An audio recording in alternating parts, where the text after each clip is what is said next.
Welcome to the RVA Returners Podcast, your weekly source for all things Final Fantasy TCG. The deck is good. Well, it's very similar to Bahamut. And he's using Ferris. I think Ferris is so good. Yeah. But it was a good day, man. But it's not over yet, because we're back for the next episode of the RVA Returners Podcast. Guys, welcome back. We just finished up our first Opus 7 event. I'm your host, Chris Adams. With me, as always, Adam Lane. Say hello to the boys and girls out there. Hello, boys and girls. Hey, there it is. So, yeah, we like I said at the top, we finished our first Opus 7 event. It was a lot of fun, man. I obviously stayed in the booth the whole time. We'll get to that. Opus 7 is also here. So, we're just going to dive right in with what we like to dive into. Speedos on, swim caps on. We're diving into the deep end of the news.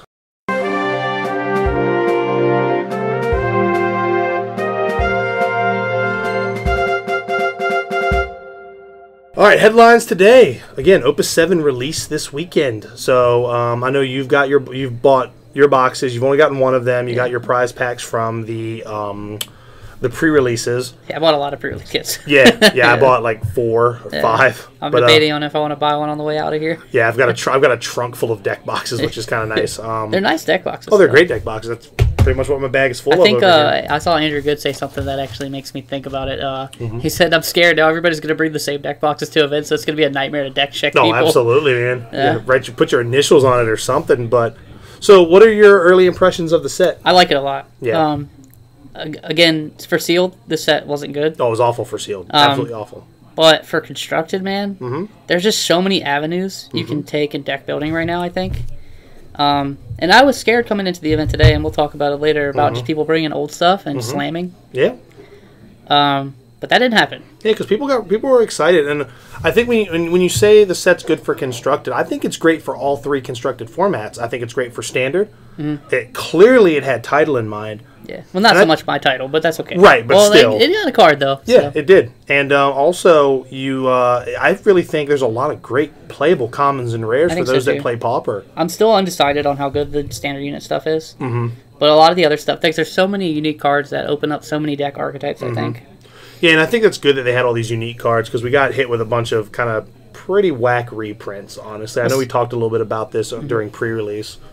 Because why do I need 6 Fire Black Mages in my deck? You don't. And I mean, there could be something in the future, and that could be a title thing too. Yeah, for sure. And I think that's the impact that it has. Because 5 had no backups. 5 had 0 backups, or they had like maybe 1. There was a few, but it wasn't. You had like Guido or some shit. That card, and you're not trash. playing that. Yeah, but so with Opus 6, I think someone said this today, and I apologize, I don't remember who it was, but Opus 6, after a little while, got pretty stale really quick. I think. I think people figured out really fast that Vikings was really dumb. Turbo was really dumb. And it devolved into like those decks and then like Scions and a few other things. And Scions, like, I like that Scions are good, they're pretty boring. Well, it's a very vanilla aggro deck. You play doofy guys, you turn them sideways, you look at the ceiling, and it's like, I've won already. And don't get me wrong, those decks are still good. Yeah. But like those decks were here today too. Yeah. Yeah, Corey, the only one on Scions, made top 8 with it. Yeah. So they're not bad.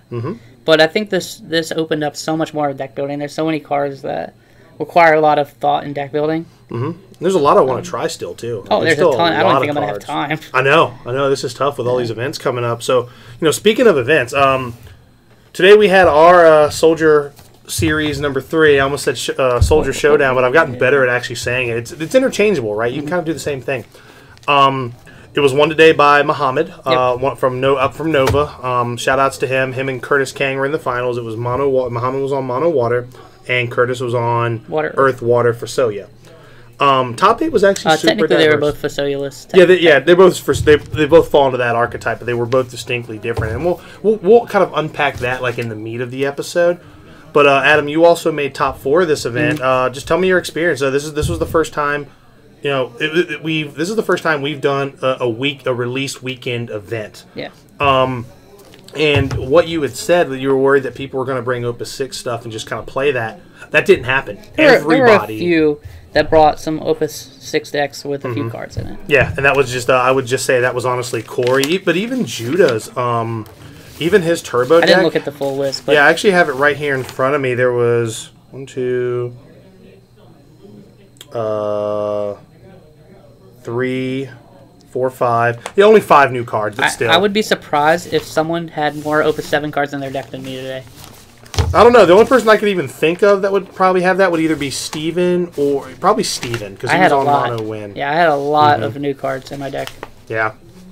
Well, good. Let's talk about that because our top 8 was super diverse and they 8 all different had decks. Yeah, 8 different decks. Similar. Some of them were similar archetypes, like obviously the 2 Facility but decks. like even the archetypes technically were different. Oh, the compositions. There was no double. Like there was no 2 of the same element combinations played. Agreed. In top 8. Agreed. Absolutely. So just go ahead and tell me your experience, man. If you want to go through your matchups, go ahead. But I know it was a lot of fun. You were playing a pretty spicy deck. I was playing Mono Fire. Mm-hmm. And I mean, I know like a lot of people had seen the Japanese list comes out, and I had actually built this before that came out. But it's fairly similar. It's not that much different. Like I feel like we're on the same wavelength, I guess. Yeah, for sure. He was a little bit more all in than me. Like I tried to put more late game stuff, like late game potential in my deck. Like Lan and Latov. Yeah, Lan and Yuri. And Yuri, yeah. Who I think is insane. Yuri's a great card. Yeah, I had a pretty good day. I think I should have gone undefeated in Swiss. No offense to like Steven or anything, but I definitely punted the game. But it was a really close game. Like it came down to the wire, and it was one misplay that lost me the game. Yeah. But his deck was pretty cool too. He was playing like the Mono Win. Yeah, the Mono Win, Crystal Chronicles. Yeah. Yeah, it slammed pretty much all day until my top 4 match. My deck slammed pretty much all day. Yeah, because every time we switched over to you and Curtis, man, he had a wide board. He had Noctis. He had Shantoto was rough. Minwoo was extremely rough. Yeah, Minwoo. We start getting excited about Mono Fire, then we forget that little card exists. And I think you just have to change gears. Probably have to run more red mages and stuff if that becomes a big deal. But it felt really good. Aegis felt amazing all day. I won games basically on turn 1 sometimes.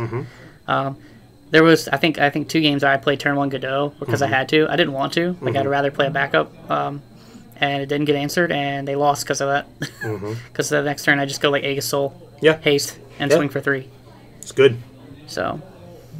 Yeah. So overall, like it seemed like everybody was having a good time. We had 18 people come out for this, which was really good. I was expecting right around the 10 to 12 mark, just because it was release weekend, and we had caught wind of like distribution issues. I was like, oh shit, people aren't going to get their product, and we're just going to be strapped. It didn't stop people from playing new stuff though. Yeah, and that was awesome. Like I said, very very diverse decks today, and this is the first of 3 back-to-back events that we have. Now, I didn't play, and I'm not playing it. I didn't play in this one, and I'm not playing next week. I'm going to do commentary, which I said on stream, but I am going to be playing in the Supernova Cup. That one's for me. Yep. But so yeah, like we're going to be busy here. We're going to be real busy here in the next few weeks, and I can't wait to see the results from the Meta Potion event out in California. I'm looking forward to that Shout outs to those guys.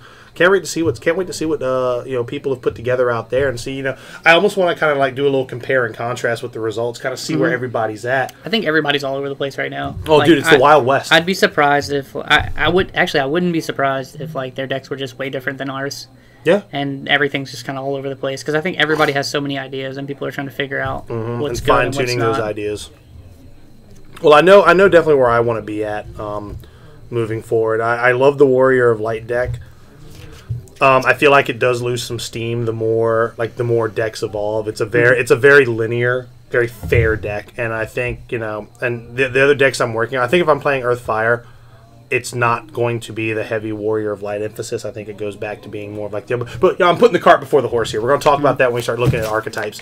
But yeah, so 3 events coming up. Really excited about that. Thanks for everybody who tuned into our stream today. It was a good time, even though I wasn't on very much, but since I was playing. Yeah, and I tried to keep it. I tried to kind of spread the love out and try, because I think everybody got to be on stream at least once today. I thought that was really cool. I'm glad we were able to spread the wealth out like that, and that's also a bonus of having the double feature matchup set where you can. All right, well, like there were times where maybe the action kind of hit a stalemate. We can check in on the other game, or if y'all finished up, boom, we could go to the other game and just kind of bounce back and forth. It is nice having that ability to do so. But other than that, not really much news. People are just kind of discovering Opus 7 right now, so I can't wait to see how this evolves. And I agree with you. Maybe it's just exciting right now because of all the new cards, but Opus 6 did become very narrow. Well, I think even when Opus 6 first released, everybody knew Layla was going to be a thing. Turbo was already on the radar. Yeah, Turbo, like week 1, people were like, we were playing that week 1, basically. Yeah, so it evolved pretty fast. Yeah, I agree.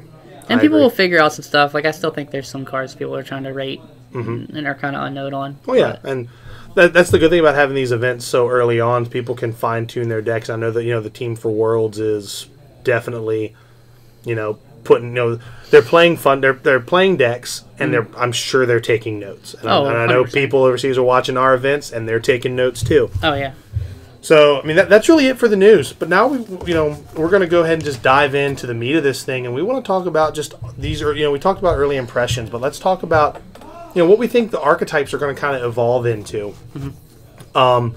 Today when I say we had top 8, I got all the deck lists here in front of me, and this is really a good sample size because we've got a lot of different decks here, and this is just kind of what I have in front of me.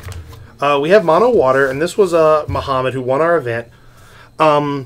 He already as soon as it was over, he already knew some changes he was going to make. I already knew changes for mine too. Oh, absolutely. Yeah. And he was playing a very standard Mono Water Fasolia list. The Knights, the Ephemeral Summoners, Cognazos, Layla Viking, Porum, Cloud of Darkness, Lena. The classics. Yeah. As far as new cards he put in here, he worked. He had 2 of the Legendary Titus, which are already coming out. That card was useless. That card every time I watched good. him, he pitched it. Yeah. Yep. He put in 1 Halocronassus, which actually did a lot of good for him in the finals. And he's also running the Opus 7 Leviathan, which...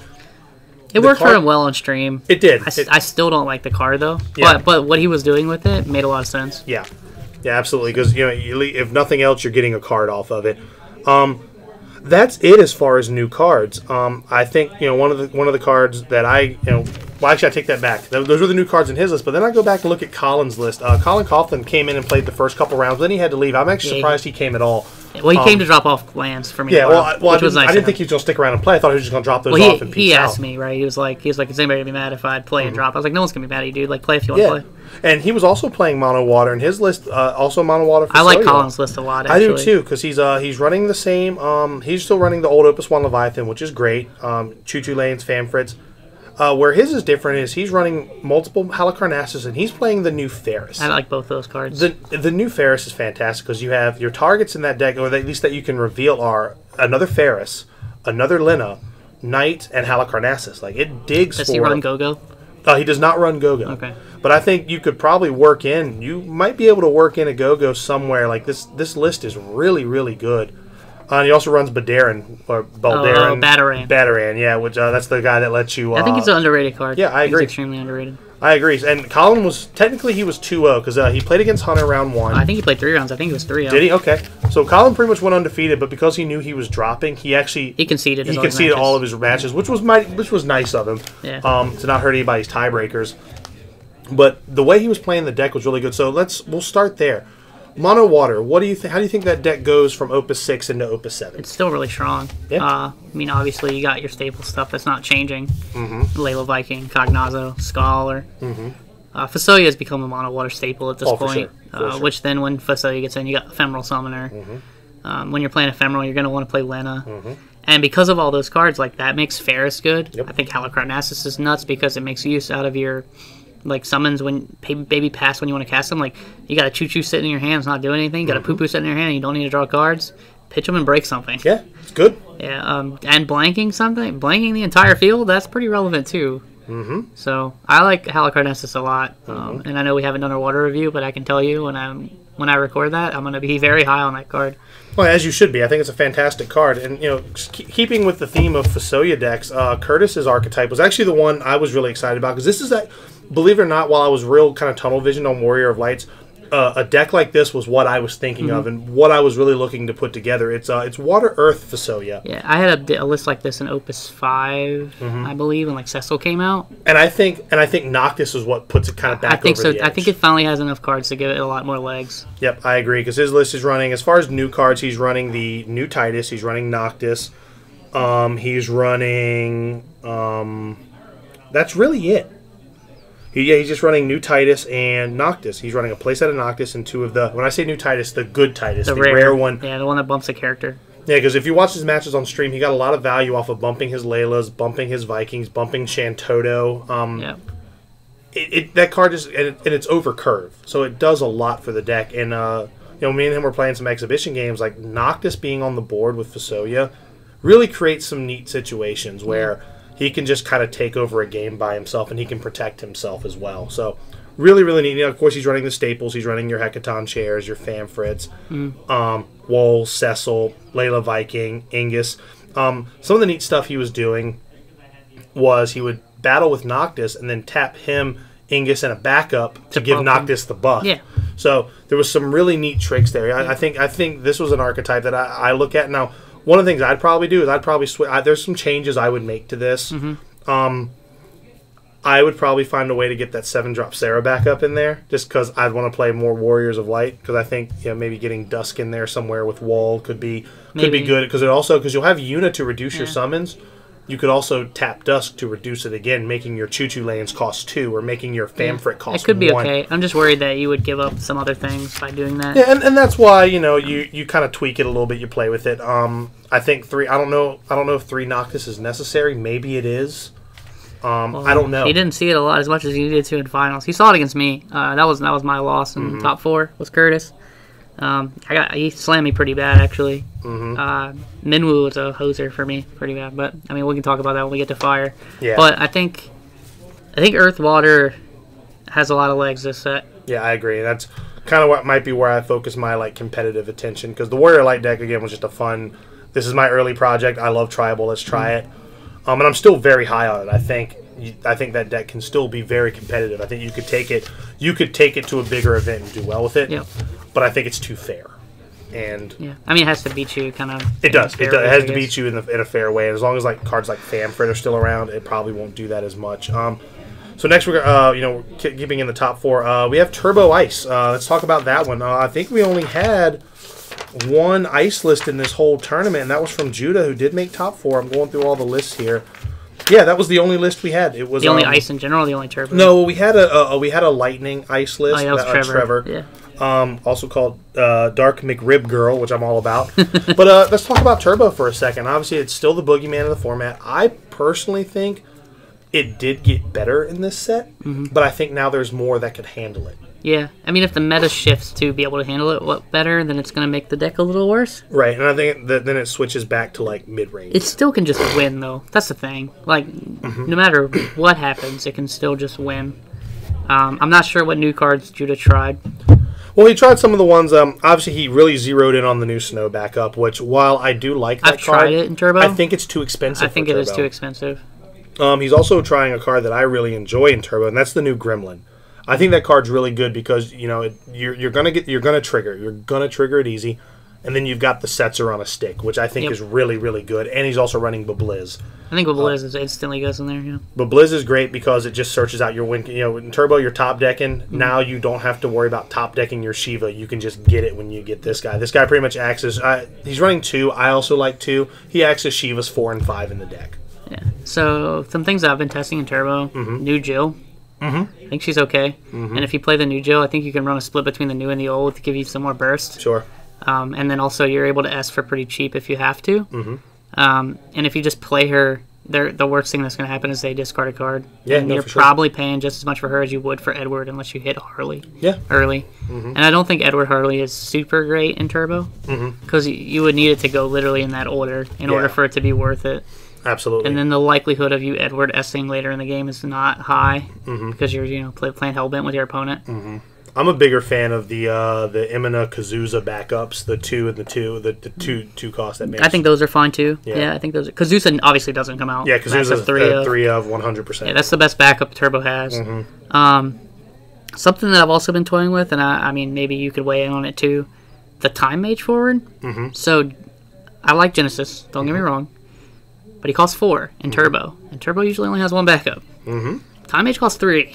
And does the exact same thing. Does the same thing, but you don't get the discard on it on the damage, and you're a 5K. Which is fine, because chances are if you're swinging with that, you're bluffing. You either have the Mateus or you're bluffing the Mateus. Yeah, I mean, so is it worth it, though, to replace... I don't know if it's worth it to replace Genesis or not, because Genesis is still really good. Yep. But, the fact that you can play it on 1 backup for pitching 1 card, so if you're in top deck mode, that's a play that you have. No, for sure. For sure. So I don't know if... I don't know. That could be a card to think about. So I don't know, and I do think Turbo still continues to evolve, right? I think you start looking at cards like Amaro. I know there are a couple Japanese lists that are, while they are Turbo, they run a little more backups. They're kind of like that hybrid of mid range and Turbo. they're running that new Sephiroth, which I think the card's extremely good. I think the card is excellent, but does it belong there? I don't know. You have to run more backups. If they're running more backups, I think it's fine. Sure. But yeah, in a turbo list like that, no, I don't think so. But that's turbo, man. Like I think turbo's not going anywhere. It's still. I think it's still really good. Yeah, and I think people are going to play it until they realize that it might not just be in the same place that it's been. Maybe the rest of the game is caught up to it, but we'll see. Possible. Yeah. And speaking of one that I think archetype, hell of a segue here, an archetype that may have caught up. We're talking Mono Fire. So I'll let you weigh in on this one. Obviously, this one has a lot of new cards. Starter Furion is just a beater. New Soul, new Warrior of Light. We have Aegis, new Jet, which is just amazing. We've got Yuri. We've got new Samurai backup. Meath, Lulu. Talk to me, man. Oh, Latov to get Yuri back. Talk to me, man. Talk to me, Goose. It felt really good today. Obviously, Minwoo was a problem. Sure. I don't know what to do yet about that card. I got to kind of back to the drawing board and figure that out. Now, does Yuri blank forwards or characters? Only forwards. Oh, loose. Yeah, only forwards. I can't blank a Minwoo. Oh, man, that'd be really good. It might almost be too good. Yeah. But speaking of Yuri, I think Yuri is amazing. I might go to 3 Yuri. It was that good today. I mean, it clunked on my hand once. But with Meath, exactly. I just go get another 4 CP. Yep. I pitched Yuri a couple times to just go get Aegis or go get... Well, and what's also great, too, you can pitch Yuri to Meath, then play Latov and just bring that one right. I mean, I granted, I lost this game to Curtis, but I had a pretty good opening hand, except I was missing Aegis and I had Yuri. Mm-hmm. But I had Meath and I had Soul. Mm-hmm. So I played Meath, pitching whatever. It was like a Ject or something that I'm not going to play anytime soon. Mm-hmm. Pitched Yuri, went got Aegis, pitched 2 cards, played Aegis Soul. Yeah. It just fixes your hand. Meath is insane. Yeah. I really like Mono Fire right now. I think it's fine. I think the burst helped a lot. I was running 3 Odin today. Yeah, they won me a few games. Well, yeah, I was going to say, the burst Odin actually was a really, really solid call. So the reason I put it in the deck, so I was messing with it. At first I was playing like Fasoya in this deck when I first built it. And so I was playing like the 2 CP Ifrit. The new 4 CP Ifrit, which I'm still running. Yeah, I think that card's good. Card's good. Brynhildr. And then when I took the Fasoyas out, but I still wanted to keep the burst factor for matchups like Turbo, and for people that are trying to swing back at me and try to like play my base. And then I was like, why would I put this other Ifrit in here that might kill something when I could put 3 Odins that will definitely going to kill something? And also it helps against Y'shtola as well. Yeah. Granted, there was one game against Curtis where I saw all 3 early and it felt terrible. Oh yeah, for sure. But it hit enough off burst today that I think it was probably worth it. Oh, for sure. Is that something you think maybe stays in the deck moving forward? I'll have to try it. Maybe not, but it definitely did work today for sure. Brynhildrs are obviously really good. I think I still like the 2K Tunas, even though I didn't play it a whole lot today, because a lot of my games are really fast and I just won early. Can we get the Ed Helms from The Office alternate Big Tuna? Big Tuna. That's right. Backup Vivi was awesome. Card's great. That was really good. Black Wolves was kind of meh. Irvin was really good. Lulu was a one-of. And I feel like maybe that's her place in Mono Fire. Sure. Because I don't really care about her job in this deck. Because I don't want her early. Yeah. I want her to come in late to clean up my backup line. Samurais were awesome. Samurais are great cards. Samurais were so disgusting. They let me stay, when I got to 5 or 4 damage and I'm playing Jex for 1 CP, but I'm still on the back foot because they're at 3 damage, Samurai lets me swing. Yeah. Because then I just play Samurai, and I go with Brave. I'm 11k Brave. And then there was a couple times where I did it on my Warrior, which was also insane today, the Opus 5 Warrior, and I'm swing 9k. The one that gives fire forwards plus 2k. Yeah, I was I'll do plus 2k Brave, and I'll swing for 9. Yep. It's really good. And then I'll get buff everything else on my side. And then once I hit 5 damage, then Samurai, it would just activate. I would have 2 Samurai sometimes in my back line. So maybe that's a card I go to 3 of. I don't know. Yeah, but you don't want to play for no value. It doesn't feel as good. But there were a couple times where I did. Meath is obviously your optimal. You want to do that turn 1 if you can. And Red Mage didn't. You only have 1 in there. I think I need to probably run more. Yeah, or Ninja possibly. Because I ran into the Minwoo problem. Was I just couldn't get through some certain things. So I was forced to bake some bad parties. And I tried to get really aggressive on Curtis in particular. And I got punished for it pretty bad. And then once he dropped the menu, it kind of made a lot of things really awkward. Sure. The War Mech was okay. I think it's fine as a one of. Like I said, I like the deck. Oh, the Starter Furion is insane. The card's really good. What you do is you just play like Aegis something, right? Yeah. And you have that in the yard, and you hold a Phoenix. I remember I didn't like that card for about 15 minutes, and I was like, "Nah, that card's really good." Yeah. If you just hold a Phoenix, like you're gonna deal 8K to something. If you have Aegis something out. Yeah. There was one on Corey, for instance. I'd already played, so I had Aegis something. I think it was Aegis Lednar. I hard casted a Furion, right? The next turn, it comes back to me. I still have all 3 forwards. He's got like a Thancred and something else out. I swing with I'm sitting on a Phoenix, so I swing with Furion. He's at like 4 points of damage. I'm like, if he wants to take a point of damage from Furion, that's fine. So he blocks with Thancred. I let Furion die. I Phoenix and play Furion again. Yeah, it's good. It's just really, really good. He basically did 10K to Thancred. All right, so now with Mono Fire, we've seen your list, we've seen the Japanese list. We saw Steven, who was also... He was playing, I think, the Japanese list card for card. Yeah, let's take a look. I'm going to pull his up here. That's nope, that's Matt. We'll talk about his list too.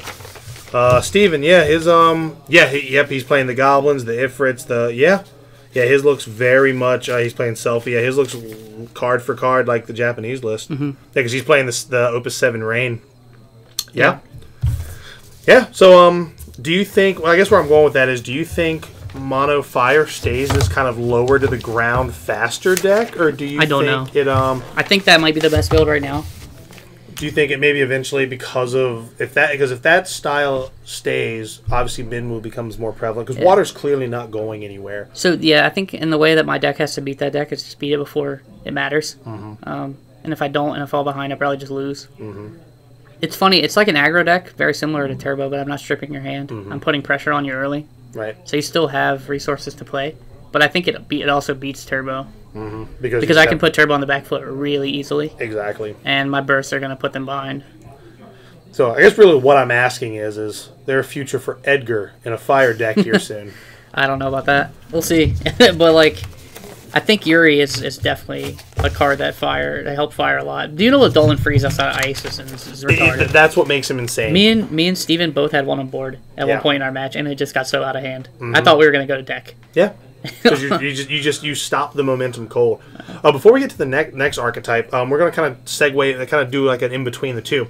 Because the next deck in our list is Mono Earth, but we just finished Mono Fire. Let's talk about Fire Earth for a second. And I'm not necessarily talking about just Warriors of Light. I'm talking about a deck that's near and dear to our hearts, and we're talking about, like the Sabin Unbreakable kind of fight deck. I love that deck a lot. It was probably some of the most fun I had playing the game. I did too, because we played that right after Charlotte and Opus 4, and you won the Kefka Cup. I made top 8 in that event, and we both just caught everybody off guard with it.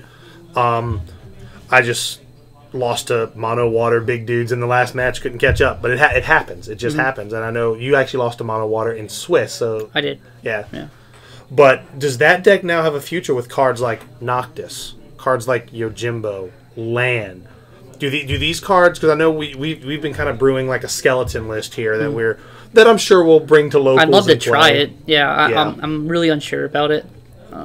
I like the cards. If I can find an excuse to do Sabin and Kefka. Yep, and I know RB sent me kind of one too that had, it was very similar to what I had put together. Meath probably helps that deck a lot too. I think it does too, because I think you still run the Sabins. I think you run the Dodalumas. I think you have the Kefka backup because you're going Unbreakables. It lets you pitch your extra Kefkas to go get other 4 CPs. That's pretty nice. Exactly. Maybe you can get away with running more Raubons. I don't know how good it is.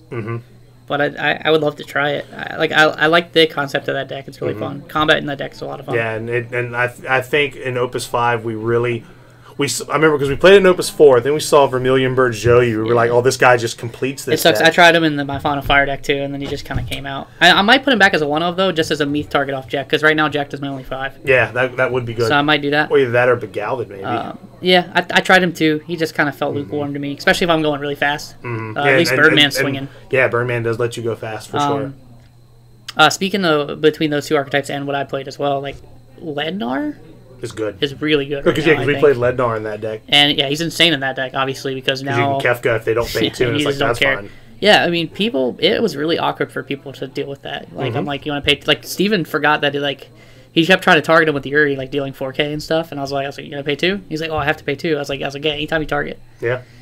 Yeah, I was like, yeah, I mean, he's a very annoying card. Yeah, and I think he'll see a lot of play, and one of the best things is he comes into play for free off of Aegis if you have him. Yeah, that was actually my most common Aegis play today because I upped the count to 3 of him and Smart. went to 2 soul. That's smart. Just to give me more legs. Yeah. Like Lennar lets me play into the long game. Aegis soul obviously I'm looking to kill. Yeah. But. And it's fine because if they spend that extra 2 to kill your 2-drop, you're fine with that. It's fine. They spend it just as much killing them as I've been to play them. Exactly. So fire, Earth, definitely just on the back burner. I mean, for you got second. the Warrior Light stuff too. That's pretty decent. Yeah, I think it's good. It's and just from the more I play it, I'm still very high on it. I think it can be a little slow and clunky because you're playing a lot of 4-drops. Yeah. I do think Light Warrior of Light is fantastic. I think all these new Warrior Lights are great. Yeah, I'm just worried. I think Yuri might be the best light card. I agree. I feel like if you're not playing Yuri, you could be shortchanging yourself on light cards. But he's not as good in multicolor decks, to be honest. It's true. So. It's true. So with that, we'll move to Mono Earth, a deck that's always around. It's kind of gone through some changes. In Opus 5, it was more like Warriors of Light, Bursty, as Greg Cole likes to call it, the Boston Burst deck. Opus 6, because of Turbo, it turned into this really fast burst deck with like the big doofy Vanille, Yang Ursula. It was just 6 backups, 30 forwards, a bunch of summons with EX Burst, and then you just play value dudes. Yep. So, now Josh played a deck today. It was very, very interesting. It was mono. It's about 5 colors less than he normally plays. Yeah, that's what he said. He told me I was going to be really surprised when I saw what he played. Yeah, and he played a Prish deck. He really took advantage of the new Prish, being able to break stuff. Ran as far as the new cards, he had the new Prish in there. He had Yojimbo in there. That's really it. Mm-hmm. Just Yojimbo and Prish and Noctis, and the new Galif. That new Galif is a very powerful card. Yeah, you didn't get to play with it on me, but I saw him stonewalling some people with that card. Yeah, that card's extremely powerful. If you can afford it, he's really good. Mm-hmm. As long as he lives to your next turn, because he can't die during your turn, but your opponent can kill him during their turn. Mm-hmm. So what do you think as far as Mono Earth goes? It's clearly a deck that's always going to be around. It's always going to be like on the fringe of like tier 2, 1.5. Like, it just really depends on how it's built, right? I think it's pretty good. I don't think I'd play it like that. But I thought it was really cool, like the idea that he brought there. And he made Prish, like Prish was doing work for him. Yeah, absolutely. And some of the slower decks, he gave a lot of trouble because he was just much more greedy than they were. Like, he had all these Prishes. Yeah. And you can kill this Prish, but I'm just gonna pay 1 and get another Prish. Yeah. And then here's a 9-drop for free, basically. And I'm gonna kill that thing. And then that's gonna die. Or his backup Raubon will kill that thing too. Yeah, and then you had Muhammad and Curtis were running pretty slow decks, but they weren't getting super big. Mm-hmm. But he was getting huge. Yeah.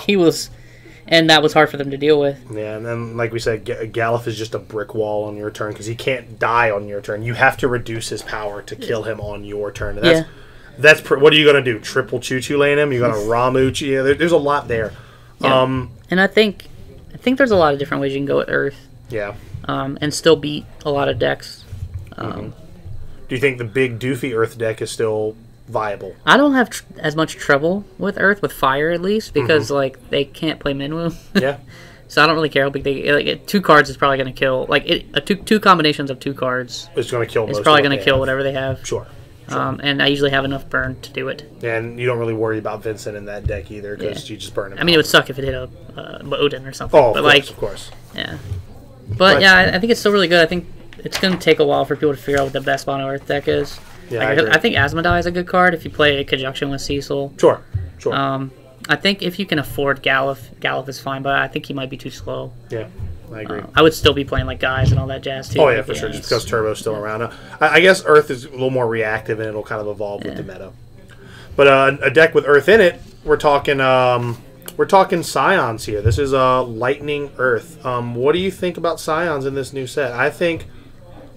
Personally, I think they're still really, really good, and I think they got better. I know Corey was running Yojimbo. I think in this it's strictly worse than Titan. I told him, I told him he probably should try to fit in at least one of the new Thancred. Yep, and he's running Zap, which I think is a little weird. He was running the new Coral. That monster is really good. I think that's what kind of gives the deck a violent shove into the Urianger build territory. And I've seen some builds that run Zoo. Mm-hmm. Yeah, it doesn't matter. Because it activates all your backups, which lets you just do more. Yeah, you just play a bunch of hasty dudes. Yeah. And you're just I'll pay 4, play Thancred, pop Zoo, untap everything, pay 3, play Papalemo, go get Yuta, tap the rest of the 2, play Yuta. Yeah, It's and you good. did that without pitching any cards. Yep, so you still got a full grip full of gas. Yeah. So I think Scions is one to watch out for because the deck didn't lose a step. I think it just I think it's still really good. Yeah, I think it's still the best. One. It's probably still the best tribal deck in the game. Yeah, I agree. I don't foresee Warriors of Light taking it over. No, because Warriors of Light is still slow. It's still a slow, fair deck. I mean, Alisei is still really good. Indeed. So. Well, it's also since we're on the tribal train here, let's talk about a tribe. I'm going to skip around a little bit here. One of our newer players, Matt, we got to see him on stream. He was playing a tribal deck today. He was playing Dragoons. Okimoto, listen up.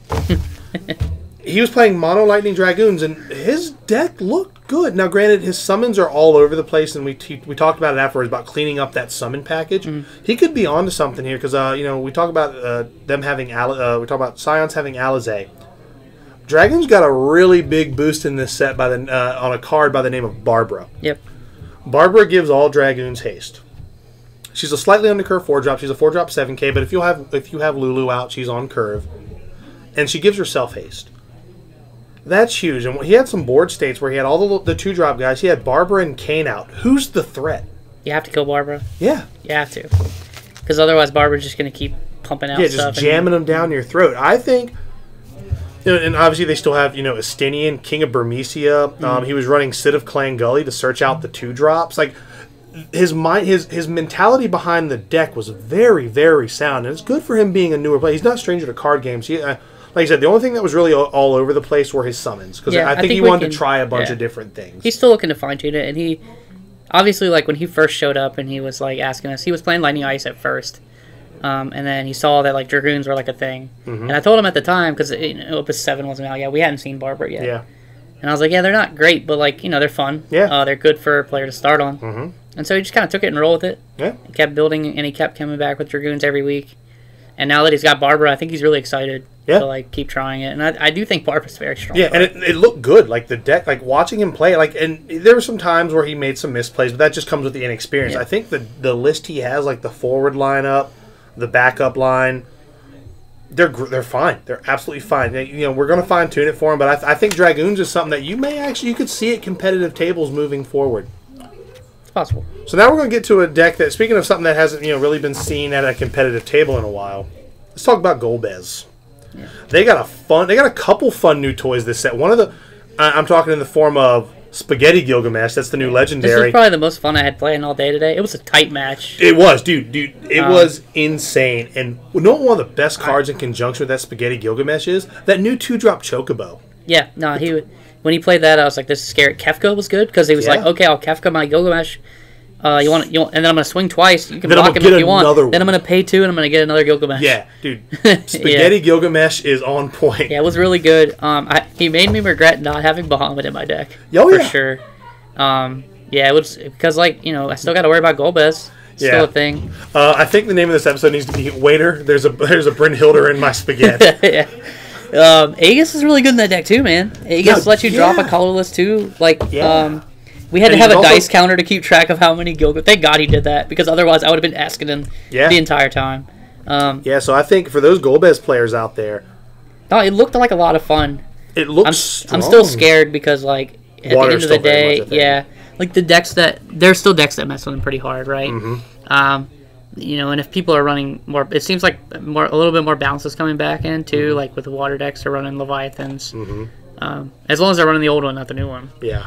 They can just bounce him, and it feels pretty bad. Yeah. And then, of course, Shadow Lord. And if fire is good, if that new fire, like the fire deck that I'm playing is good, you're going to see Shadow Lord everywhere. Absolutely. Granted, I don't think he destroys the deck because I can just not overcommit. Yeah. And be fine. I just can't go the crazy turn 1 stuff or I'm going to die. Exactly. But he's definitely a problem for that deck because that deck has to commit. Yep. I can't wait to see what more people do with that new Gilgamesh. I'm sold on that card. That card's I think he might work in Lightning Fire. Yeah.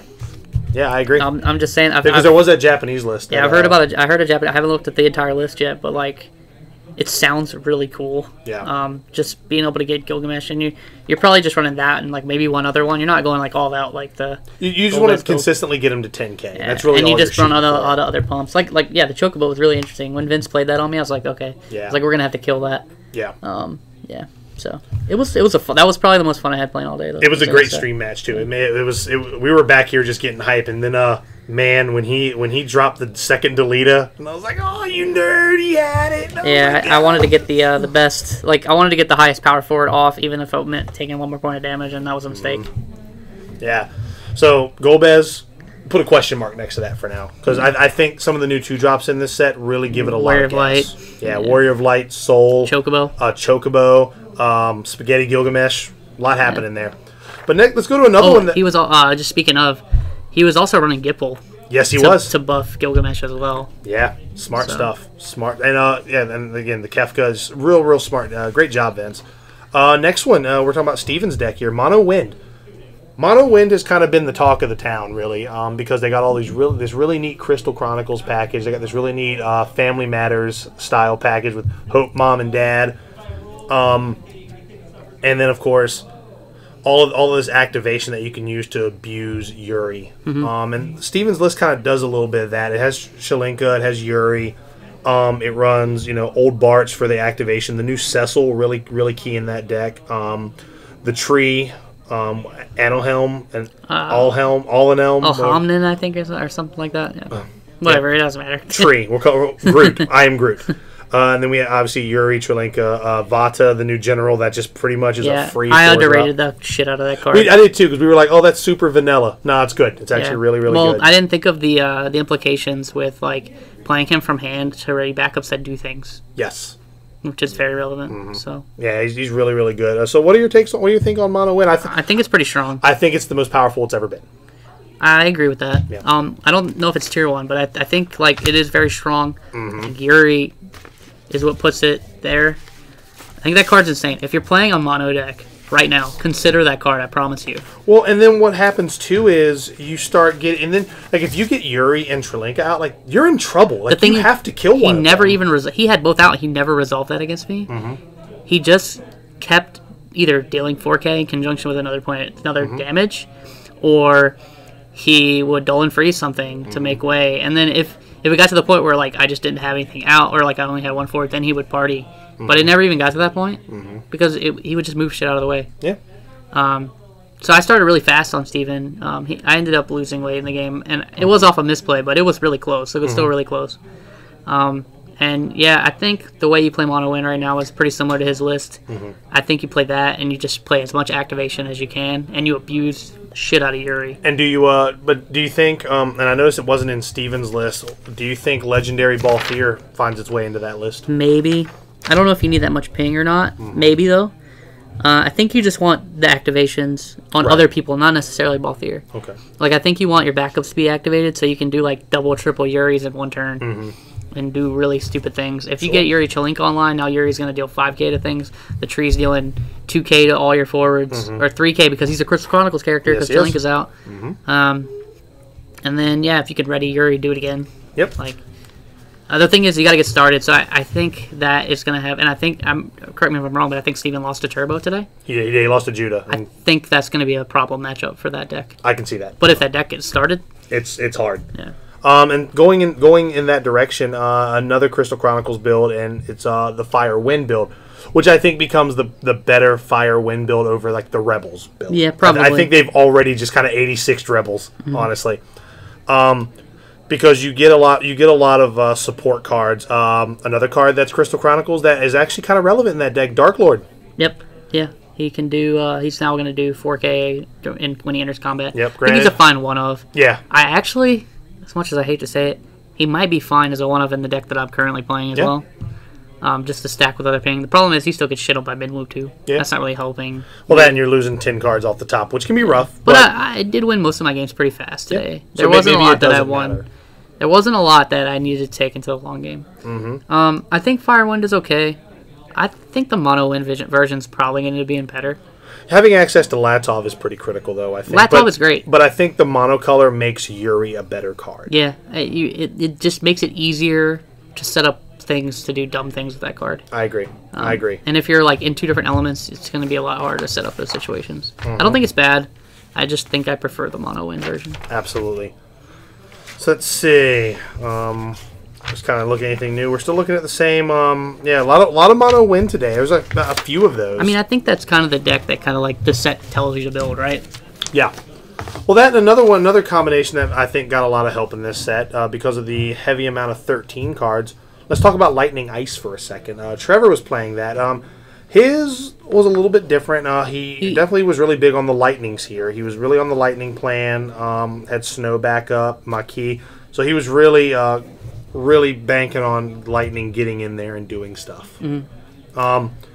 So what do we think about obviously Alua's in the deck. Alua belongs in the deck. The deck seems really fast and just instead of going over you, it just kind of goes through you by moving everything out of the way. So what do we think as far as fire, Lightning Ice goes in this next set? I think it's gotten better. I don't know what the proper build is, to be honest. Maybe it probably is 13. I think so because I think you know obviously you're running Lightning, you're running backup Snow, you still have access to Sid Rains, new Legendary Sarah I think is good, and I think you could also. I mean, you don't have to go all out 13, but I think your biggest package is 13. It has to be, and I think some of the another, you know, we'll kind of lump these two together. I think Ice Earth has Ice Earth can go a lot of different ways, but I think you can do 13. I know one of the first things I was thinking about just for shits and giggles, like let's play Ice Earth 13 with 3 Chicken Lightnings in it. Let's see what happens because you can play Amador to search it, you can Star Sybil it in. Pretty interesting. Yeah, so maybe, but that's it's not off the table, but it's definitely it's in the back of the cabinet. That's the dinner before payday. That's what you're doing there. Another archetype we haven't really talked about, Mono Lightning. Yeah, Hunter was playing that today. That's what Hunter was playing today. Did not really have the success he was expecting. I know in my match, at least, he got pretty unlucky, I think. Yeah. To be honest. Because his list looks great. I liked a lot of the decisions he made with his list. I really do. Yeah, I do too. Seymour, I think Seymour is just an absurd card. I think the card's just insane. He saw it way late against me. It didn't matter. He was running mid. I think mid's a good card. I actually like mid a lot.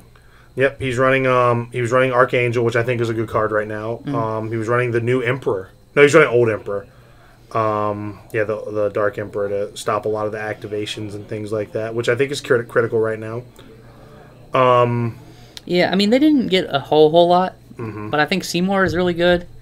I'm interested to see how good Sid and mid really are. I actually think the Sid might be okay as like a turn 2 or 3 play once you have 1 or 2 backups out. You just tap 2, pitch 2 to play him, and then one of the cards you pitch was a Lulu, and you bring it back, and now you're on 4 backups. And then you can break him to deal 2K later. Or you can play him. You can pitch the mid. You can also and then bring it back and deal 9K to something. Well, it's 2 instances. It's 6 and 3. So Min shuts that down, but still could be a relevant play. No, it's still good. I think that could be experimented with. I think Al Cid got worse in the set again. Yuri messes with him super bad. I know against Hunter, I made sure that when I played Yuri, I always had 2 open backups. So if he played Al Cid, I was going to dull in response, and then I'm playing a bunch of hasty dudes. So they're just going to be dull. You have to play blockers to force me not to do it. And then I just started party attacking, just for the sake of keeping things dull, to force him if he's sitting on Al Cid, he's going to either have to pitch him or hard cast him as a blocker. Right. So I guess with that being said, when we're looking at Mono Lightning in the future, does Al Cid is it like Al Cid ? Or do you now not dedicate as much to the package anymore? I think you still have because I think if Hunter outsids me turn 1, because I was forced to play Godot, I think I lose that game. I had no way to dull Godot. Fair. But do you think now there's just not much of an emphasis? Like you don't dedicate. I remember many episodes ago we talked about when you're playing Mono Lightning how you have to dedicate. Like you're almost building a 30 card deck. Still think right? you do it. I think maybe it's less. Maybe it's like 2 Alcids and a Gramis or something. Right. Yeah. Do you dedicate that much to the package now? Because I think Lightning did get a lot of. Because Lightning is also kind of going more like they can play like the heroic Lulu style of deck. I'm just worried. So I don't know. I'm worried when you go that route that you give up your turbo matchup. That's fair. That's very fair. So Mono Lightning, we'll put a question mark beside that one. We have another. This is Michael, who was also on Mono Water. Steven was on the Mono Fire, and then we had Colin also on Mono Water.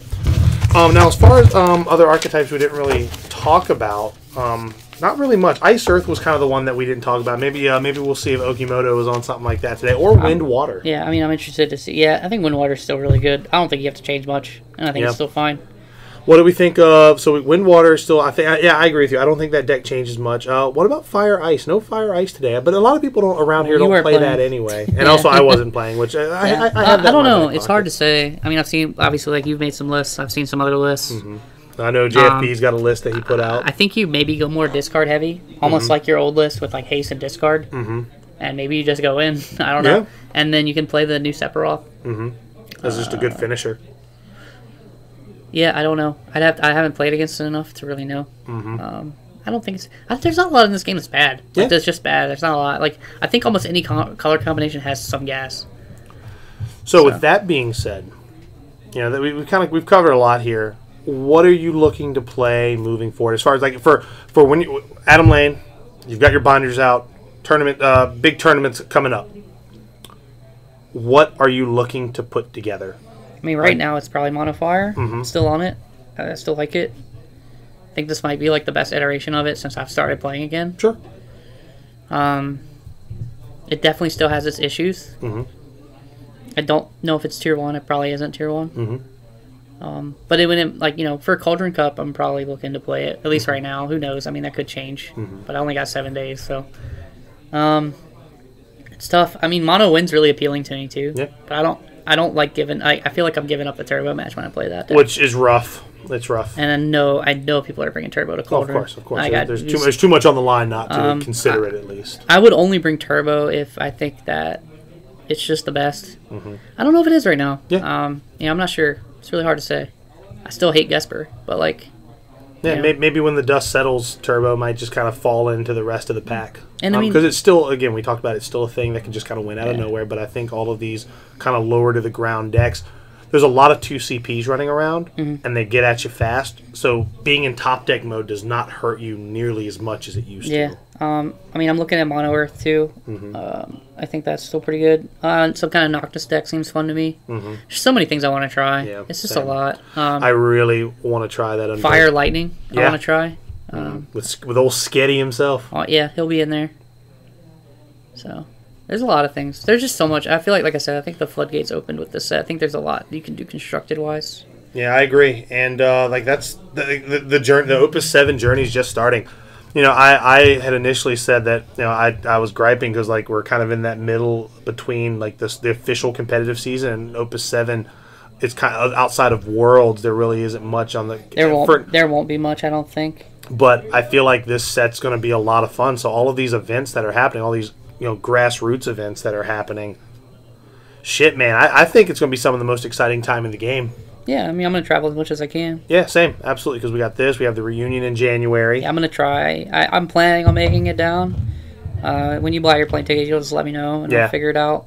Maybe if you're leaving Friday and coming back Sunday, I can probably make it work without missing. That's what I'm thinking. I'm just thinking catching a quick one down, quick one back, because I'm doing commentary with Matt Rice that weekend. I know that was announced this week. I originally wanted to play, but then as soon as I got the opportunity, it was like, me and Rice in the booth. Yeah. It's happening, 100%. I mean, I'm down to just help Andy run the stream if he wants. Yeah. I don't need to play. I just want to go hang out. That's kind of how I looked at it. Too. I mean, I'll play. Yeah, don't get me wrong. I'm taking decks with me to jam some side games. But I'm really there to hang out with the community. Yeah, so. I agree with that. So yeah, we're just really excited to get playing Opus 7. We're gonna go ahead and probably wrap this up here. And what are we looking at time wise? How do we do? Like an hour. Yeah, we did it. We fucking did it. So yeah, Opus 7 is really exciting. I can't wait to hear what you guys are brewing. I can't wait to see some results from all the local scenes. Shoot, when we post this up, man, shoot us some comments, man. Let us know let us know what you're looking at. Let us know what you're excited about.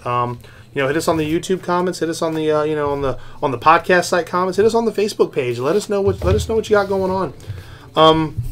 We are working on our next contest. We don't know what that'll be quite yet. I have a lot I'm working on. Yeah, we're busy. Like I said, I'm still unpacking bags, and I need to get at least my computer and my laptop, everything set up so I can start recording videos. I want to probably put the ice review out tonight. As I'm recording this, it's Saturday. I got to put the Breakfast Club up. I'm going to put this tournament on YouTube. Yep. I still want to make like a how to play video series for people getting into the game, especially now that we're getting more like stuff on IGN, which we didn't talk about. Yeah, that was a big thing in the news. We kind of missed that. There was an article on IGN. It was an interview with Kageyama, and it was that's a big deal. Yeah, that's huge because obviously Final Fantasy being a premier name in the video game community, it's when you think RPGs, at least JRPGs, Final Fantasy is like the name that comes to mind. It's become synonymous with the genre. So to see the card game get coverage on IGN, to me that's huge. Yep. That's very, very huge. They did an unboxing video of an Opus 7 box. I didn't even see that. That was on the article. That video that was up top was an Opus 7 unboxing. So it was really, really cool. If you haven't checked that out, go to IGN.com, read that article, watch the unboxing video. It's really neat to see this card game based on a very popular video game franchise get the love on a major video game journalism outlet. Yep. That's huge. That's absolutely huge to me, and we can't wait to see. Like, the game is growing. The game is in a great spot. So if you have friends that are on the fence, pick up one of those new Heroes vs. Villains starter decks. Great. The value is insane. Pick one of those up. Teach your friends. Adam said he was doing something really cool. He was taking the 260 card decks, breaking them up into 430 card decks. So the fire cards kind of support themselves, the wind cards support themselves, the lightning cards support themselves, and the ice cards support themselves. So you can turn that into almost 4 demo decks and play those against each other. So yeah, the game, it's an exciting time to be in this game right now. So we're gonna end on that high note. So if you keep playing, keep doing what you're doing. I can't wait to see what Spice is. Opus 7's here. I can't wait. Can't wait to see what everybody does. So with that being said, Chris Adams signing off. See you later. For listening once again to the RVA Returners podcast. If you like this content and you want to hear more, check us out on YouTube at RVA Returners, and make sure you follow us on SoundCloud and check us out on Google Play and iTunes.